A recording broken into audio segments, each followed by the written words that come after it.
Angkatan Bersenjata Federasi Rusia dikabarkan telah melaksanakan latihan uji penembakan sistem senjata pertahanan pantai berbasis rudal Bastion yang pertama kali pada September 2018 lalu di wilayah Arktik Pulau Kotelny, Rusia, Kutub Utara Bumi.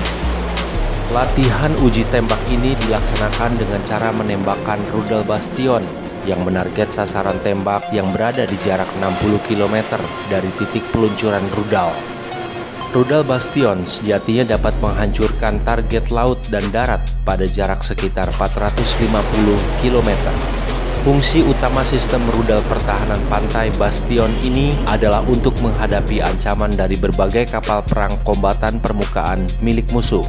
Rudal Onyx yang merupakan munisi utama dari sistem ini dapat menghajar sasaran berupa gugus tempur kapal induk, konvoi kapal perang, atau bahkan kapal pendarat pasukan amfibi. Rudal ini dilengkapi dengan target pencari untuk target yang berlayar di laut. Pada beberapa kasus, rudal yang ditembakkan dari sistem ini juga dapat mengenai target diam yang ada di permukaan laut seperti misalnya mercusuar.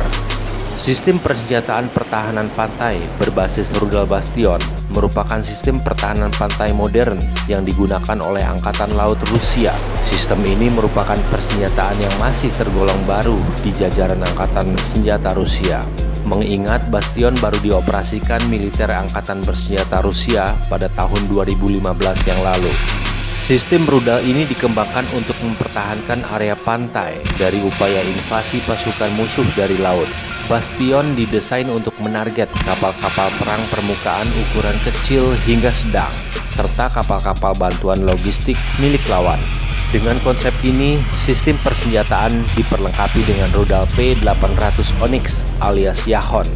Rudal P-800 Onyx alias Yahon ini dapat menghantam sasaran pada jarak jangkau maksimal 300 km dengan metode penerbangan high-low trajectory. Sedangkan jika menggunakan metode penerbangan low-low trajectory, rudal ini sanggup menghantam target pada jarak 120 km. Metode high-low trajectory yakni rudal ditembakkan dan bergerak ke atas. Kemudian, ia akan berada di ketinggian jelajah tertentu untuk beberapa waktu. Saat mendekati sasaran tembak, rudal akan menukik tajam ke bawah dan meluncur sedikit di atas permukaan air laut guna menghindari deteksi radar musuh, hingga akhirnya rudal tersebut menghantam sasarannya.